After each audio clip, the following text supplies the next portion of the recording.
સુરત શહેર પોલીસ દ્વારા no drugs in Surat city અભિયાન અંતર્ગત નશાના વેપાર સામે સતત કડક કાર્યવાહી કરવામાં આવી રહી છે. ત્યારે ઉત્તરાંત પોલીસે એમડી ડ્રગ્સ સાથે એક આરોપીને ઝડપી પાડ્યો છે. પોલીસે આરોપી પાસેથી લાખો રૂપિયાનો મુદ્દામાલ કબજે કરી વધુ તપાસ શરૂ કરી છે. સુરત શહેર પોલીસ કમિશનરના માર્ગદર્શન હેઠળ શહેરમાં ચાલતા નશાના કારોબાર સામે સતત વોચ રાખવામાં આવી રહી છે. તે દરમિયાન ઉત્તરાંત પોલીસને બાતમી મળી હતી કે એક શખ્સ એમડી ડ્રગ્સનું વેચાણ કરવા માટે ફરી રહ્યો છે. બાતમીના આધારે પોલીસે વોચ ગોઠવી કાર્યવાહી હાથ ધરી હતી.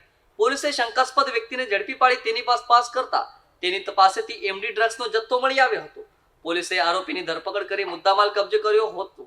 સાથે જ આરોપી આ નશીલો પદાર્થ ક્યાંથી લાવ્યો અને કોને સપ્લાય કરવાનો હતો તે દિશામાં વધુ તપાસ શરૂ કરી છે. સુરત શહેર પોલીસ દ્વારા છેલ્લા કેટલાક સમયથી no drugs in Surat city અભિયાન હેઠળ અંતર્ગત સતત દરોડા અને કાર્યવાહી કરવામાં આવી રહી છે. પોલીસનું કહેવું છે કે શહેરમાં નશાના વેપારને કોઈ પણ સંજોગોમાં ચલાવી દેવામાં આવશે નહીં. હાલ ઉત્તરાંત પોલીસ સમગ્ર નેટવર્ક સુધી પહોંચવા માટે તપાસ આગળ ધપાવી રહી છે.